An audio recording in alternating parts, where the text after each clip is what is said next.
Preposition 37 এ আমরা দেখব engage শব্দের মতো আরো কিছু শব্দ আছে যাদের সাথে একাধিক প্রিপোজিশন বসে, কখন কোনটা। আসেন ভাই, engaged, he is engaged in politics, আর she is engaged to Miraj. আপনি গেস করতে পারছেন না ভাই বাক্য পড়ে আসলে এনগেজ ইন অর্থ কি আর এনগেজ টু অর্থ কি? ইয়েস, এনগেজ ইন কোন একটা কাজ, মানে সে কোন একটা কাজে খুব বেশি নিমগ্ন, জড়িয়ে গেছে এমনটা।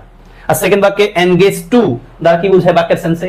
বিবাহ বন্ধনে আবদ্ধ হয়ে গেছে। ইয়েস, তার মানে সে রাজনীতিতে জড়িয়ে গেছে আর সে মেয়েটা আর কি মেয়ে মিরাজের সাথে বিবাহ বন্ধনে আবদ্ধ হয়ে গেছে। তারপর এনগেজ ইন আর এনগেজ টু, আমরা কনটেক্সটটা বুঝতে পেরেছি বাক্য পড়ে।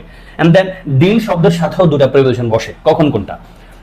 বাক্য পড়েন ভাই, হি ডিলস ইন ভেজিটেবলস আর he deals with the customers. বুঝতে পারছেন না? সে ব্যবসা, ডিলিং মানে ব্যবসা করে। হি ডিলস ইন ভেজিটেবলস, সে ভেজিটেবল নিয়ে ব্যবসা করে, ভেজিটেবল নিয়ে ডিল করে আর কি। ডিলিং মানে কি ব্যবসা করা, আর ডিল উইথ মানে কারোর সাথে আচার আচরণ করা, ব্যবহার করাকে রেফার করে কারোর সাথে। তার মানে he deals well with the customer, সে কাস্টমারের সাথে ভালো আচার আচরণ করে। দেন আমরা দেখবো ডুয়েল, DWELL, ডুয়েল মানে বাস করা। এই ডুয়েল শব্দের সাথেও দুটো প্রিপোজিশন বসে, কখন কোনটা।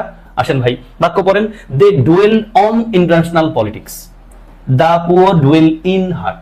বুঝতে পারছেন? সেকেন্ডটা ডুয়েল ইন হার্ট মানে কোথায় বাস করে, করে ঘরে বাস করে গরিবরা। আর ওখানে কি বলছে আপনি পড়েন তো, দে ডুয়েল অন ইন্টারন্যাশনাল পলিটিক্স, আমরা কি বলতে পারি তারা বাস করে আন্তর্জাতিক রাজনীতি? না, দে ডুয়েল অন মানে তারা ডিসকাস করে, তারা আলোচনা করে ইন্টারন্যাশনাল পলিটিক্স নিয়ে। তার মানে ডুয়েল অন মানে ডিসকাস করা, আর ডুয়েল ইন সামওয়্যার মানে কোথাও বাস করা। ইজি কথা না ভাই? রিডিং পড়লে আপনি বুঝে যাচ্ছেন।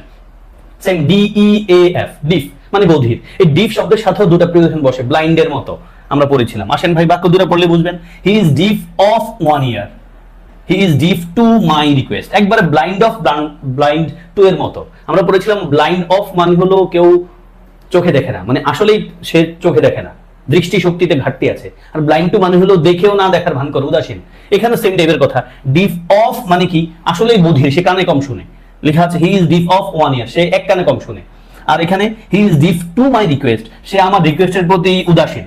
ডিফ টু মানে কি শুনেও আসলে না শোনার ভান করে। দেন আমরা দেখবো ফুট, FOOT, ফুট। ফুট শব্দের সাথেও কিন্তু একাধিক প্রিপোজিশন বসে। আসেন কি দেখবো আমরা, his father goes to market on foot. আমরা জানি ফুটের আগে অন বসে, আর যদি ফুট শব্দের আগে বেয়ার শব্দটা আসে, খালি পায়ে বোঝায়, তখন কিন্তু আমরা ইন বলি। Thousands of street children roam around in bare foot. তার মানে অন ফুট আর in bare foot, on foot in bare foot আপনি পড়ে রাখতে পারেন।